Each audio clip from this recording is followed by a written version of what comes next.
The trilogy, an esteemed feat in the arts. 3 is sort of this magic number. Having 3 of something can make you see the overlaying ideas but also differences between each distinct thing. So many beloved and iconic stories are trilogies. Lord of the Rings, Star Wars, and many more I could probably name here. Yet gaming, for a period of time, was practically obsessed with this idea of 3s. Halo, Mass Effect, God of War, Bioshock, and so many more I could name here. Yet within the 6th generation of gaming, we got this odd phenomenon of the platformer trilogy. Ratchet & Clank, Sly Cooper, Ty the Tasmanian Tiger, Prince of Persia. This trend wasn't wholly new to the 6th generation. In fact, Crash Bandicoot and Spyro the Dragon before them are an example of an iconic 3D platformer trilogy. Yet what makes this time period a particular interest to me is that each one of these series would quickly turn into a completely different direction. Ratchet would quickly become more of a third-person shooter. Sly became far more of a stealth game. Even Prince of Persia would try to become more like an action game akin to God of War. But if there is one trilogy from this era that went through the most extreme of changes, it is Jak and Daxter. A series that starts with some ambitions and humble roots before quickly turning into something of a bridge between what the industry would soon become, while also trying to hold on to its platforming roots. I have a deep love for the series. I've played these games many times before and recently replayed them. But I would also say that there is a lot of interesting, divulging lines within the series. A trilogy that is balancing many different disparate concepts, yet somehow come together in ways that are cohesive and other ways that are not so cohesive. So come along with me as we talk about how each Jak game works individually and as part of a whole, if they even work together at all. And let me tell you why the Jak trilogy is a beautiful mess.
The story of Jak and Daxter the Precursor Legacy is partly the story of Andy Gavin and Jason Rubin, the co-founders of Naughty Dog. You see, before all this, Naughty Dog had been an itty-bitty American game studio before having their big break with Crash Bandicoot. There was just one problem with Crash: the owners. You see, Sony wasn't exactly the owner of Crash as some may believe, but it was actually owned by Universal Interactive Entertainment. Thus, there was always some strange back and forth about what they could do and could not do. Plus, like most artists, they wanted to move on to new and different ideas, maybe something with a grander scope. Thus, Sony would fully acquire Naughty Dog, making them a first-party developer, giving them all sorts of leeway to make Jak and Daxter the Precursor Legacy. They were heavily inspired by Mario 64 and other platformers at the time like Banjo-Kazooie, yet they always noticed that with these large 3D platformers they were very level-centric and very divided. Sure, you'd get these massive levels, but you'd still have to go through the hub worlds to even get there. Plus, there'd also be a lot of loading screens kind of separating these things out. Thus, Naughty Dog set out with the goal to make a game with a completely seamless world, which at the time was way ahead of the curve. There are so many design elements and details in games that we still see today that started in Jak and Daxter. Speaking of goals, to get this game running and working, they developed an in-house coding language named GOL, an acronym for Game-Oriented Assembly Lisp. Look, I don't know too much about coding and software science, but I do know that it's insane to create an entirely fresh coding language for a game. When it came to the visual design ethos for the game, artist Bob Raffi, I believe that's how I pronounce it, took some influences from Joe Madureira, specifically a comic he worked on called Battle Chasers. Now, I've never read this book, but Joe Madureira is a great artist. Plus, the Jak and Daxter logo looks strikingly similar to the Battle Chasers logo. They also took a lot of time to make the animations of this game very smooth. I mean, just look at how many moves Jak has in this game. This may be some of the best animation work in any game.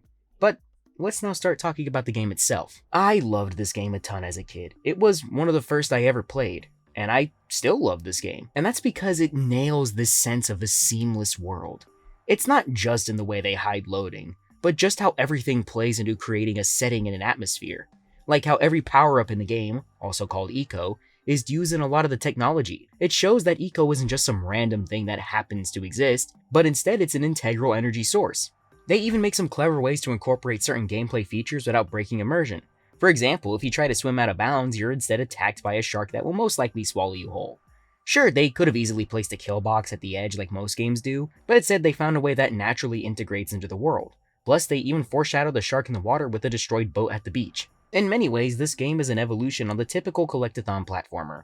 You have 3 hub worlds and a final area, yet you'd never think of them as hub worlds because each one flows naturally into the next, each one having a distinct theme but also a lot of visual overlap to make everything not too jarring. I feel like some platformers suffer from their levels not having any visual cohesion, but Jak takes this concept incredibly seriously. I also want to add here, I've always loved the concept of this world and the setting.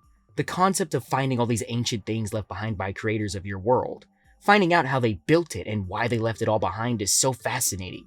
It's a common trope to have the ancients in a lot of your fantasy, yet this game has a unique spin on it.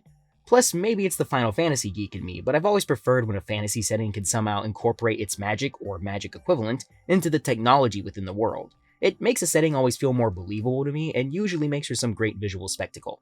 Another thing that adds to this whole feeling of the world is the character design. It's got this super unique art style that I'd say is a middle ground between the typical character designs you'd find in American animation, but mixed in with some elements of anime. Jak himself is a good example of this. The hair that looks like it's blonde or yellow, but actually slowly turns green the closer it gets to his head is a great touch. His clothing has all these different elements that make it feel a bit steampunk, but not in this stereotypical way. It feels like if you took a traditional tunic you'd find on a fantasy hero and added some low-tech elements. Accessorizing can be a very important part of character design, and it shows here. I mean, maybe it was just a 2000s thing, but adding goggles to a character makes them at least 50% cooler. No? Just me? Okay. Of course, Daxter probably has the most iconic design of the series, since it's also the one that stays the most consistent. Being an Ottsel, which I think is meant to be a mix of a weasel and an otter, he just looks interesting, especially when he sits there on your shoulder the entire game. Plus, again, he's got goggles. He looks about 100 times cooler because he has goggles. A lot of the characters in this game follow the same design ethos and concepts of taking things you'd see like tunics, robes, and so on and adding techie or exaggerated elements to it. It's pretty cool and pretty recognizable, at least to me. Though one thing that also helps immersion is music. And I think Jak I is one of the best ambient soundtracks in gaming. Sure, it does blend into the background pretty well, but if you listen to these songs on their own, they do stick out. The final boss theme, Sandover Village, Volcanic Crater are definitely highlights. But all these ideas are meant to reinforce the core of the game, which is the gameplay. I'm probably going to say this a few times in this video, but this game has some of the best movement in any platformer, period. Very few games can match the level of control and fluidity that Jak has. It also helps I played this and all the Jak games on OpenGoal, a really well-made decompiled compilation of all the Jak trilogy games for PC. Now you could play all these games at their best frame rates, graphical settings, and more. So if you see something that looks odd in my footage or doesn't line up visually with what you remember, that may be why. Anyways, I think the level design in this game is top tier. Now, I know many people call this game easy, and that's fair if you want something more of a challenge, but I don't think a game being easy makes it inherently bad or poorly designed. To me, I critique game difficulty based on its intention or just the design itself. Usually it only becomes an issue for me if it's so easy that it's brain dead, or if the challenge of the game is more built on creating annoyances for the player, or if there was just zero way a player would find the answer to a situation on their own. Basically, creating a communication between the player and the creator is key. I don't think that means they should give you everything on a silver platter. Instead, the challenge of a game should come from a well-established style of challenge, and Jak I handles this well. The game gets progressively more difficult, but it's also not the most challenging platformer in the world. But they do build levels that stretch your understanding of the controls. The first 2 main levels, Sentinel Beach and Forbidden Jungle, are levels that are a breeze, but still reward you for noticing elements of the world and secrets. They're not outwardly hidden like some later levels, but they're still teaching you to pay attention to certain things. A highlight in this game's level design has to be Snowy Mountain. They hand you so many memorable challenges and areas. In fact, that's the best part about all these levels. They give you landmarks that allow you to navigate without really needing a minimap. But Snowy Mountain has most levels beat. The fortress is a cool set piece that tests your agility, and there's also a hidden area they hint at through the ice. I gotta say, this is level design perfection. How you get to that area is by noticing a weirdly placed patch of trees and finding a hidden cave. Plus, you get rewarded by opening up yellow eco vents across the world. It's so good. I love this kind of stuff. But the best level has got to be the Lost Precursor City. First of all, it's completely underwater, as in this mechanical city has somehow safely protected from the ocean around it. So you could see all the sea life moving around you. Most rooms are great reflex challenges for your moveset, and even deliver some good puzzles. Also, the section where you run from the rising dark eco is a great moment. The only world that gets anywhere close to the greatness of the Lost Precursor City, other than Snowy Mountain, is Gol and Maya's Citadel, which are mostly platforming challenges, yet those moments with the color-coded falling platforms are stellar. Speaking of Gol and Maya, the bosses in this game are generally pretty solid, but nothing to write home about. There's 3 in total: the giant plant, Claw, and the giant precursor robot. The first boss is just kill enemies, then whack the big boss. That's really it. Claw has a bit more interaction, but only a little bit. The final boss is easily the best, but there really isn't any competition. Again, none of these bosses are bad, but I wouldn't call any of them the best of all time. I don't think this is much of a slight against the game at all, since they don't seem to be leaning into a game where boss fights are the main feature. Sure, they could be better, but having an okay boss in a game like Bayonetta, which is super focused on combat, is much worse than having just an okay boss in a game like Jak and Daxter. It's all about priorities, you know? There's also 5 zoomer sections of the game, and they're all pretty solid too. The best ones being the races in the main areas, Fire Canyon, Mountain Pass, and Lava Tube being these fun little adrenaline boosting moments.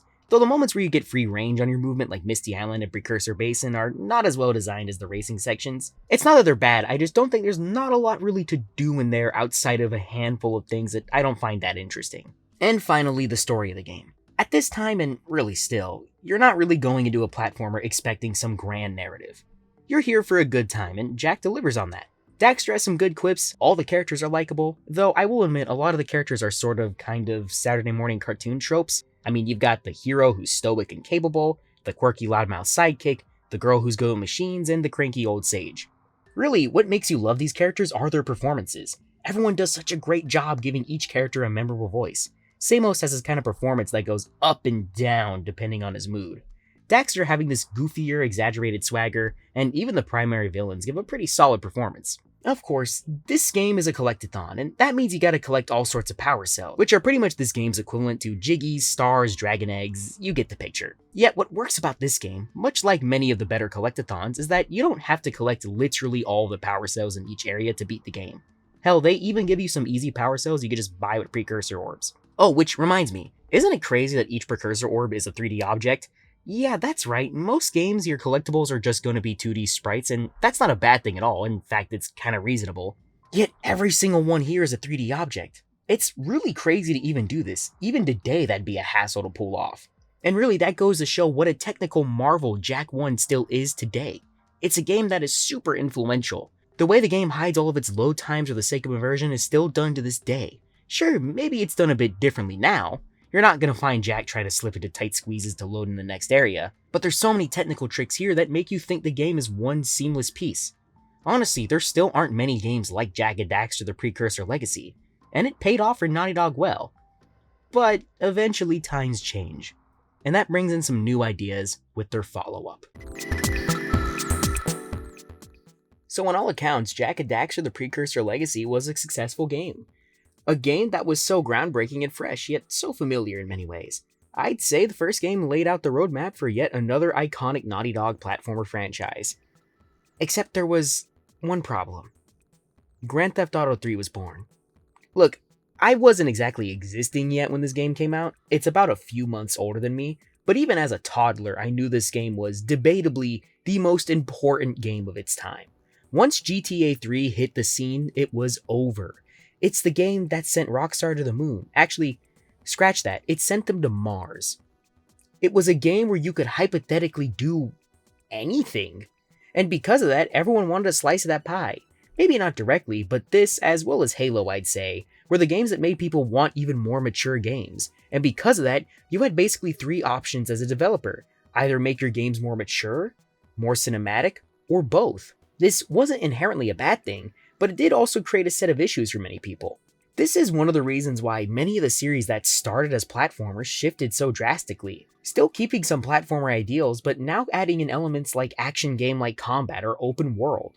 Luckily, Jak was already sort of an open world, but they'd also have to switch gears pretty heavily. Kids were now playing games like Grand Theft Auto and saw Jak as kid stuff, which is a bit unfair, but that's how kids are. And this leads us into how we got Jak II, a game that's completely different in tone, a new design, and just so much more added. Honestly, I think this Jak game is the most interesting to discuss because of its unique circumstances. But let's just jump right into it. The platforming in this game is top tier. I really mean it. I'd say that the Jak games have some of the best and flowing movement of all 3D platformers. I think the only 3D platformers that have maybe better movement are like the 3D Mario games, but hey, Jak being a solid second is nowhere near bad. Every single moment can be converted into the next. You can have your jump, double jump, dive roll, roll jump. Hell, you could even mix in combat moves for safer jumps, like doing a spin kick after a jump for some extra airtime. I know some will probably say that a game with a double jump means it's a lesser platformer than ones that don't have a double jump, and I do get where that idea comes from. There's a lot of 3D platformers where the double jump kind of makes jumps feel cheap and not too difficult, but this cannot be said for the Jak series. You really have to time that double jump just right. You can't just be throwing it out at random because then you'll overshoot or actually shoot under. Though to be fair, they've been using the double jump since Crash 3, and that game also has a great example of one. Though what helps this game be a great platformer is how they mix in all these different ideas into the main platforming. Eventually, you get access to the jet board, which is functionally a hoverboard you can use whenever you'd like. And this makes the platforming even more crazy. Imagine doing a platforming section where you're doing your normal jumps, dives, whatever, and then you have to pull out your skateboard halfway through and then just grind through a section of it. Come on, you have to admit that's cool, right? Which, I'll be honest here, I think this game made grinding on rails a better platforming tool than the early 3D Sonic games and Ratchet and Clank. Don't get me wrong, those games are still good, if not great, but I think Jak II finds a better way to mix it into the platforming more seamlessly. Of course, I also gotta talk about the gunplay in this game. It's a bit of a strange beast. It isn't exactly like your usual third-person shooter at the time, like say Max Payne. Instead, you have your 4 guns, all of which accomplish different things. Each one has a laser sight, except for the scattergun, which is just your basic shotgun. Though you eventually get your blaster, Vulcan barrel, and Peacemaker. The blaster is the best all-rounder gun in the mix. It's a traditional blaster rifle that does single shots, but you can combo it expertly into hand-to-hand combat. Like, you could punch and shoot and you'll rapid fire. You could do the same thing with a spin kick. You can also jump in the air, spin kick, and fire rapid shots, but this move actually sucks. People will tell you it's good, but it's just a panic move, so don't actually use it.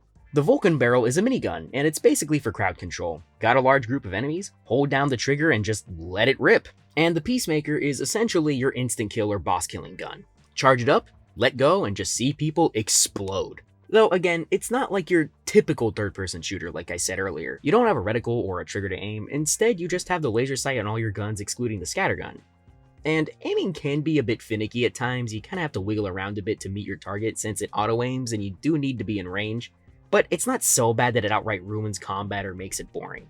I'd say it's heavily built around movement and staying patient. If you panic in this game and don't find your route in combat, you will die. I think that's why people say this game is so hard, because it's a game that rewards patience. I guess it's a bit like Dark Souls. Shut up. Not every difficult game that rewards patience is a Souls game. Geez, I'm tired of hearing this opinion on the internet. I don't even mind Soul games, just not every game that rewards patience is a Souls game, okay? Shut up. Actually, when I made my original Jak II video, like a month or so ago, someone in the comments said that this game is actually a lot in common with Contra. That's a great description, actually. So thanks for the comment, Sundry Defo2, because that's some great stuff. Also, yes, part of this section is from an older video, but that's because my thoughts are generally the same. Again, I dropped that video like less than a month ago at this point, so my opinions aren't really that much different. In fact, every time I play Jak II, I kind of come back with the same opinion, but anyways, let's get back on track. Seriously though, it's a game that keeps you on your toes, sure. I won't deny it's a challenge at times, but it's not this I'm gonna break my controller difficulty like say Ninja Gaiden is. It's somewhere in between, okay, this is a bit annoying and wow, that's a fun challenge. Very rarely would I say that there were missions that actively pissed me off. Only a few major ones I could think of is the mission where you have to break the devices in the water by running into them. It's just a bit obnoxious and the physics can be terrible. It doesn't help that they place a hovercraft next to your starting position to bait you into using it. Look, I'm not inherently against beginner's traps, in fact I think they could be useful when designing, but this is the only time the game does anything like this, so I don't understand why it's here. The second lurker mission is also just really annoying. I literally lost it once because the AI is so stupid that it dove straight into the water and died. I didn't make it do that, it just happened, man, like, I had to restart. But I'll say for every bad mission or level, there's at least like 3 good ones, so there's absolutely that. I should add here that while the gameplay and combat is fun, Dark Jak is a bit of a missed opportunity. I actually had to add this into my script after writing it because I remembered, oh yeah, I kind of forgot about Dark Jak because I almost never used it. Maybe that's the idea, but I feel like there could have been ways to implement it more into the gameplay, especially since they've shown the ability to mix in other ideas into the usual mix already. Now, Jak II is at its absolute best when they mix all these things together into one true platforming gunplay full experience. For example, the best level in the game, to me, is when you're escaping the castle. You fight off all the guards in gunfights, but also platforming across gaps and flipping off poles, and having to shatter glass in order to grind whatever's there to get past. Jak II is at its best when it's mixing these completely different ideas and then just throwing it at you, and it somehow works. Another great example of this is the weapons factory mission before the end of the game. Mixing in the gunplay on the conveyor belts is just a nice touch. It's a bit of a challenge, but each screw up felt like it was my mistake. Also, Mars Temple is also a highlight with some clever puzzles and a great boss fight at the end. Though, if I'm being real, the boss fights aren't really a highlight of this game, excluding this one in Mars Temple. All the other ones are pretty simplistic, just kinda keep shooting until they die. Though, I also gotta say, Jak II is a PS2 game, and this was an era where gimmick levels and gimmick missions were maybe a bit too common. I understand maybe it stops the game from getting monotonous, but I very rarely like these gimmick levels, at least if they're not incorporating main gameplay elements. One good level that I say has a good gimmick is when you have to drop the bombs into the mining machines while using the jet board. It heavily relies on your skill with the board and your skills at finding a good route, and the stress of being timed makes it a real good challenge. However, the bad gimmicks are pretty much the ones you could find in way too many games from the 6th and 7th generation. Like, oh boy, it's a turret mission. I'm sorry, I've never cared for these. Why did game devs have such a hard-on for these back in the day? I'm not saying there hasn't been any good turret missions, but they're usually so damn boring, man. And Jak II is in the latter camp of this. All you do is you go on rails, waiting for enemies to appear, shoot, and repeat. Doesn't really take all that much skill at all if I'm being real. There's no reflex tests, there's not really anything of note. If I wanted to play an on-rail shooter, I'd just have played Pokemon Snap. That's my favorite Pokemon game, by the way, out of like the 3 I've played. But man, if you think the turret missions are bad, oh boy. The Titan suit levels, these mech controls, suck. Imagine this, tank controls, but they're slippery. Listen, I like tank controls. In fact, I kinda miss games with tank controls, to be honest. But tank controls require a sense of precision. Resident Evil and Onimusha require you to position yourself. The Titan suit missions just feel like I'm controlling PS1 Leon as he slips in the bathtub. It's awful, it's annoying, I don't get why it's here, it's just not fun at all. The second Titan suit mission is the worst, and honestly I completely forgot the first because it was that boring. And the last one is a bit better if you don't get snagged on the level geometry so much, but overall these levels are either just not memorable or just not fun, man. Like, why are these here if they're just not going to be interesting? They also give you quite a few racing missions in this game, and I actually think they're pretty fun. The physics can be a bit goofy at times, but overall they're a good time. Though the street race you have with Errol's a bit weird because I swear the rubber banding on him is crazy in that mission. Like, I swear I saw him hit a wall and he was back on my ass in like less than a minute. Maybe I'm tweaking or something, but it feels like there's a lot of rubber banding there. After talking about the gameplay and all that though, let's move on to the visuals and music. I love the art style for this game, and I do for all the Jak games. It has this Saturday morning cartoon energy, mixing in elements of anime and Western animation as well. I think the artist did a good job at translating the more mystical and bubbly world of the first Jak into this darker setting.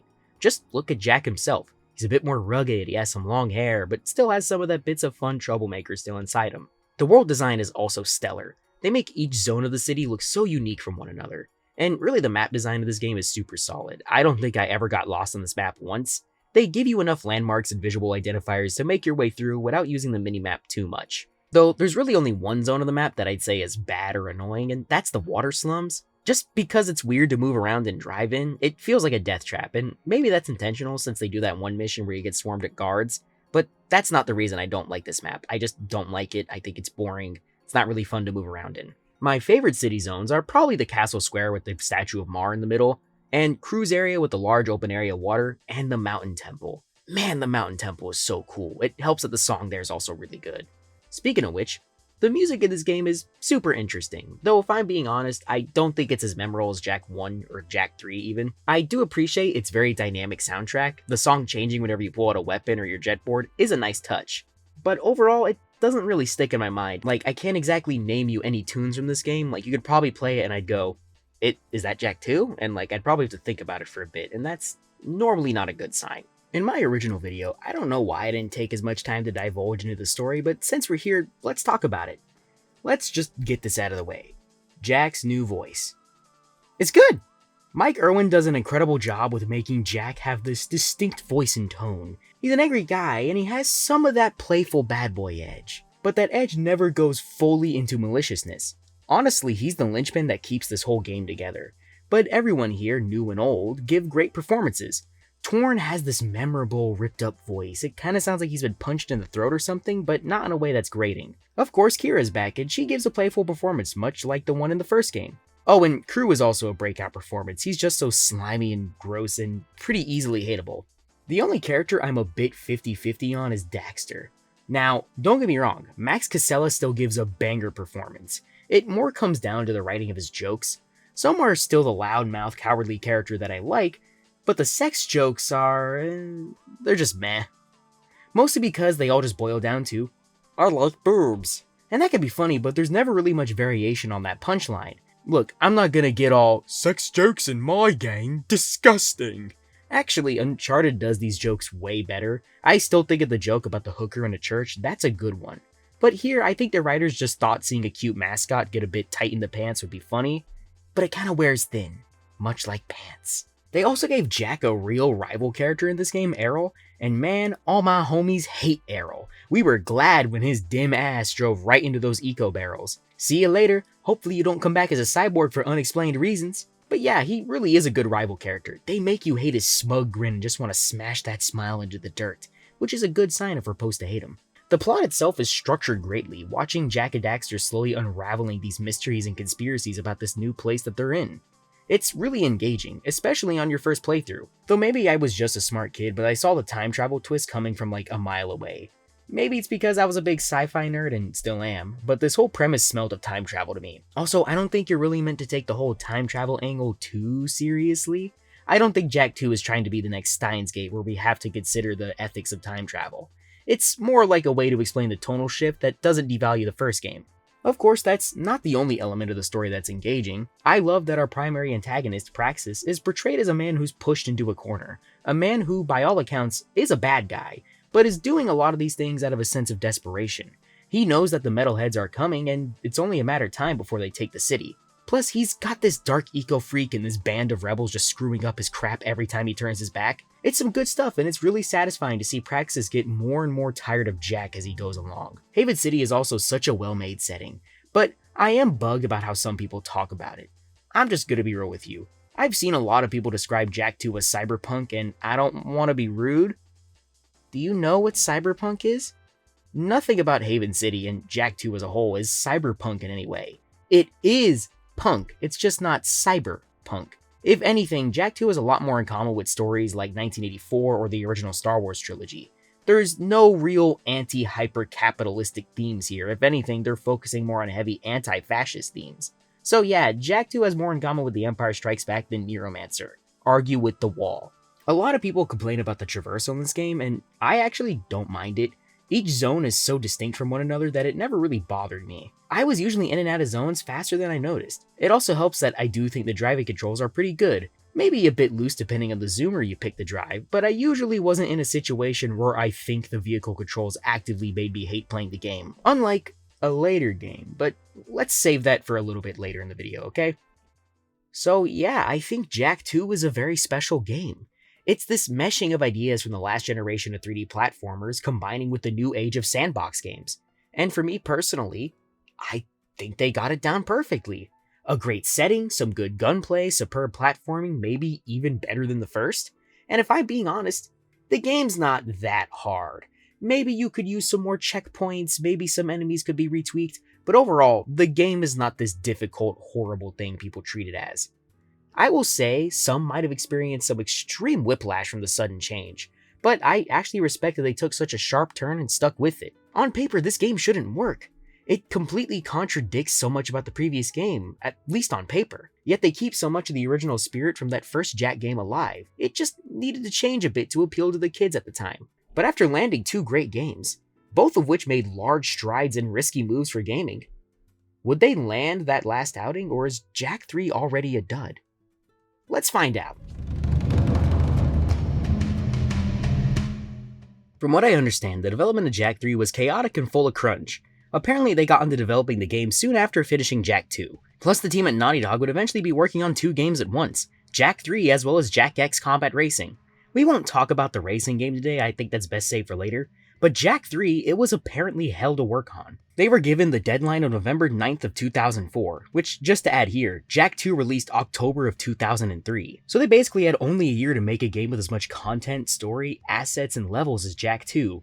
I think nowadays we could call it crunch for the bullshit that it is. It's one of the reasons the goated Cyberpunk 2077's launch was so awful. To be fair, Jak III was already being released in a competitive market. Respectfully, while I love the Jak games, the Ratchet & Clank series were selling far more in comparison. Ratchet is basically the Mario of the PlayStation brand, or he was until that Astrobot guy came around.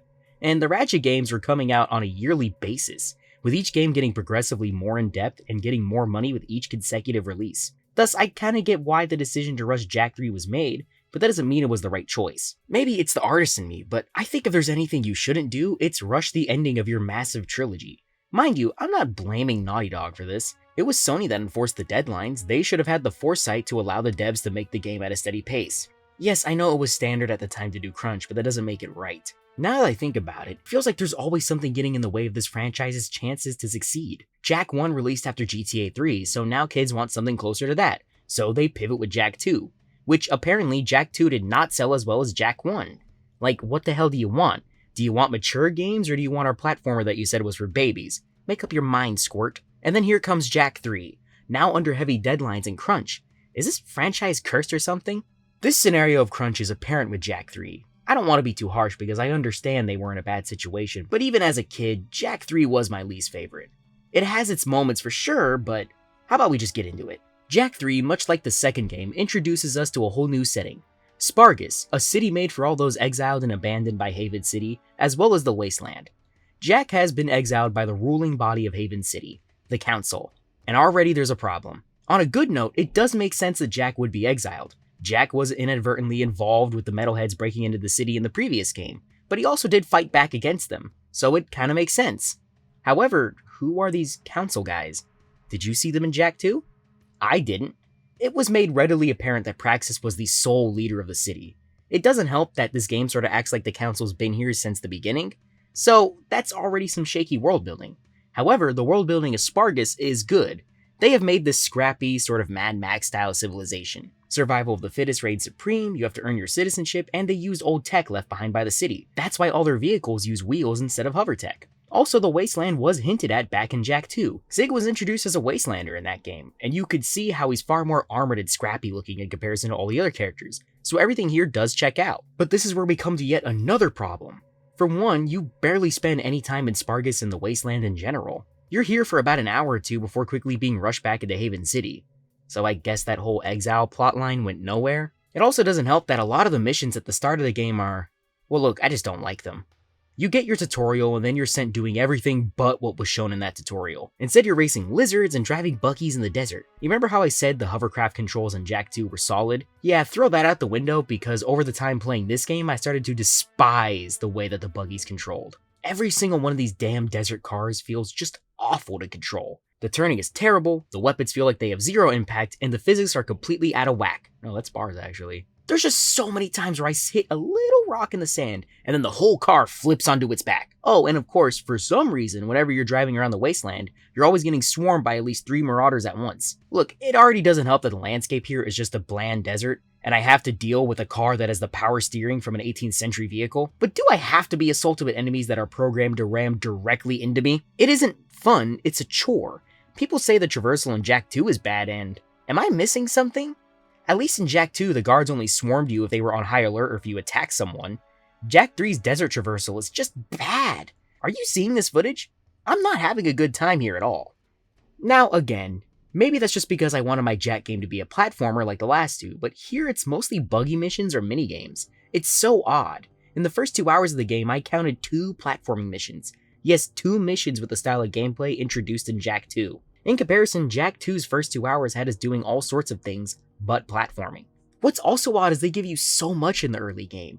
I understand that people would find it annoying to regain all your items from Jak II slowly. Getting the blaster and the scatter gun at the start does make sense, but then they give you the beam reflector, which, man, it sucks to say this, Jak III's too easy. The game suffers from giving the player too many options in most encounters, and because of that, there's almost zero challenge. Now don't get me wrong, I love when games give you a lot of things to do, but your moveset must be given consideration. Jak II gives you your platforming movement, your guns, and Dark Jak. You'll barely use Dark Jak, and the guns will always be useful. Here, I almost exclusively use the beam reflector because it is so broken. You don't even have to aim anymore. Just maybe fire 3 to 4 shots and then all the enemies disappear. There's been many times where I clear a section of enemies that weren't even on screen because of this weapon. I do think a lot of the guns are cool though, and I still appreciate the time and effort they put into making each of these guns feel fresh. The problem is the balancing leaning far too heavy into a few guns. I think I use the beam reflector, gyro burster, and the plasmite RPG the most. I barely used any of the Vulcan barrel guns, and I used the Peacemaker maybe once. I only used the mass converter a few times because it's my favorite gun in the game, but there's no reason to use it often. What kind of grinds my gears too is now the jump spin kick move is now just completely viable. In Jak II, it was a panic move that would usually punish you for spamming, but here it's practically encouraged with the beam reflector, and personally I don't like that. It takes the sense of intentionality and focus away from the gunplay. Now the gunplay is shoot and do nothing. Of course, they also give you a ton of new Dark Eco abilities, but also the new Light Eco abilities. As a kid, this was probably my favorite part of the game because I like seeing characters get super forms and such. I was a big fan of anime as a kid, so I like stuff like the Ninetales, Super Saiyan, and Bankai. I will say Dark Jak looks cool and Light Jak looks amazing. I love how they went out of their way to animate each one so differently. Dark Jak having this animalistic pose like he's running on pure instinct. It's pretty much the same as Jak II, but it feels more impactful when contrasted to Light Jak. Light Jak is this alien yet angelic looking being. I love how otherworldly they made his wings look. He's posed, proper, and reserved. Yet you're barely gonna use these forms for anything. Light Jak has a few uses, mainly healing you to full health, flying, and time stop, but the only move I used frequently was the healing for obvious reasons. It's yet another ability that makes the game far too easy because health packs are basically useless now. But like usual, you're barely gonna use Dark Jak, which is a shame because they gave him cool new abilities like invisibility and this Dark Eco Blast that looks really interesting. I like that it's 2 orbs attached by energy, like a clacker volley. It just looks unique. Of course, you run into the issue of never really needing to use them because the guns are just so powerful. You see, in Jak II, this wasn't really an issue for me. It felt more like Dark Jak was a reserve option if you needed it. For most of the game, you're only using the Dark Bomb anyway. But here it is an issue because they give you so many abilities that just feel pointless to have. Sure, there's a lot of games that give you a ton of options you probably won't use, but here it feels more like they want you to use all your light and dark powers. But why? They completely reserve the Dark Blast for destroying walls. It just feels a bit lame that these abilities don't feel like they have any impact at all. On the bright side, I do think Jak III's Haven City map is great. They really took the time to explore how much the city has changed due to the war with the Metalheads and a new faction, Rogue KG Deathbots. And conceptually, this is a really interesting concept. A 3-sided war over control of the city. Only one issue, where did the Deathbots come from? Like, yes, I know they are made by Praxis and the original Crimson Guard, but why exactly are they rebelling?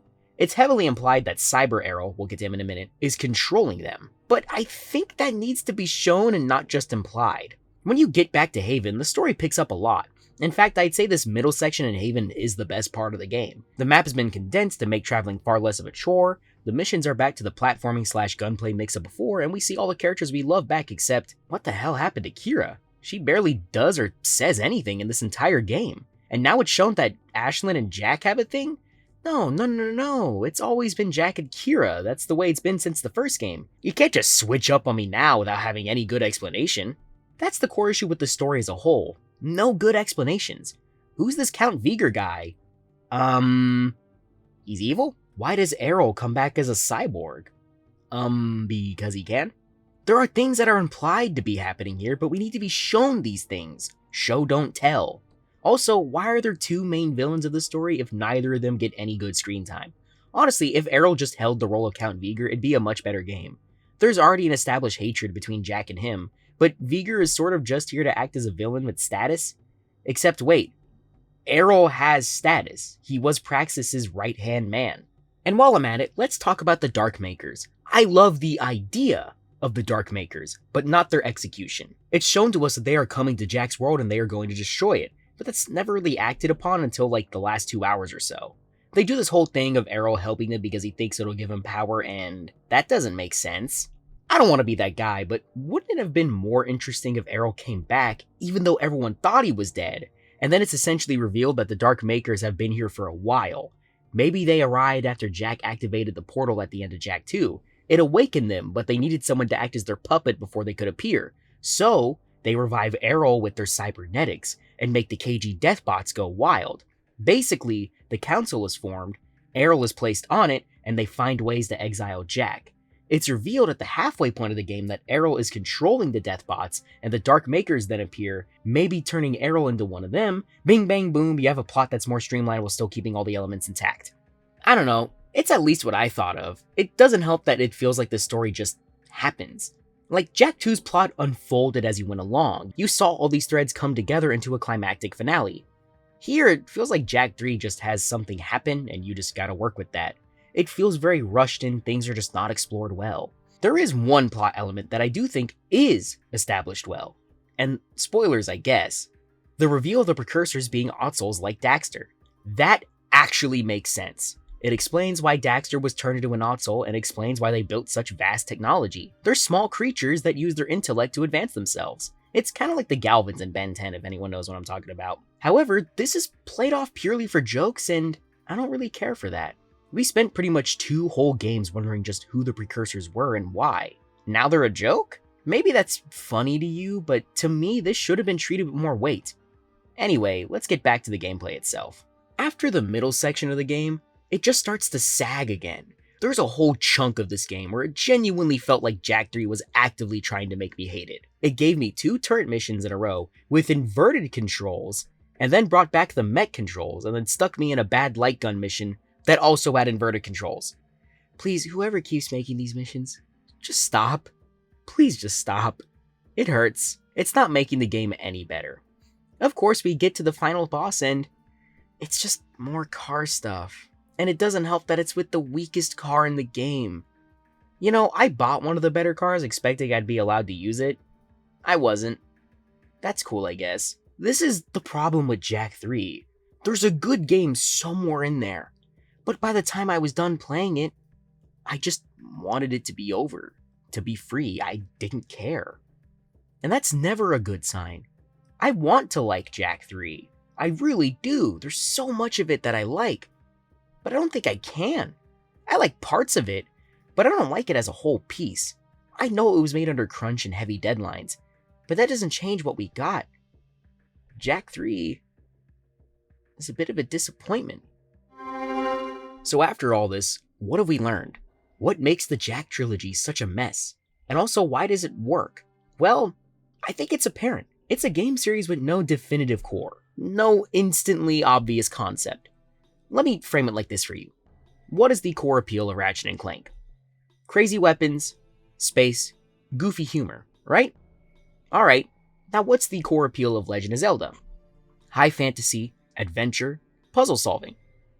Now what's the core appeal of Jak as a series? You kind of notice how that's already kind of hard to define?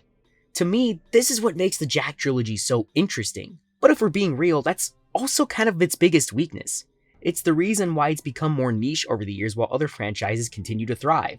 It's a series that's almost too willing to experiment. On an artistic level, that's what makes it one of the most unique franchises ever made. But that's also its fatal flaw. Looking at all 3 games side to side, it would make the average person scratch their head. People try to find the connecting threads between things naturally. We like patterns alongside our change. Breath of the Wild was a massive shift for the Zelda series, but it still keeps a lot of the core ideals and concepts intact. Whereas the Jak series, despite how much I love it to death, is far more willing to throw these ideas to the side. It's the reason why Naughty Dog's other series like Crash and Uncharted stuck for so much longer in the cultural landscape. They absolutely did change while still keeping a cohesive vision. But Jak is anything but cohesive. It's like each game is an experiment unto itself, to see where each game can go and land. In a way, these games heavily reflect the golden era of gaming that was the 6th generation. A time where this kind of experimentation wasn't just praised, but rewarded.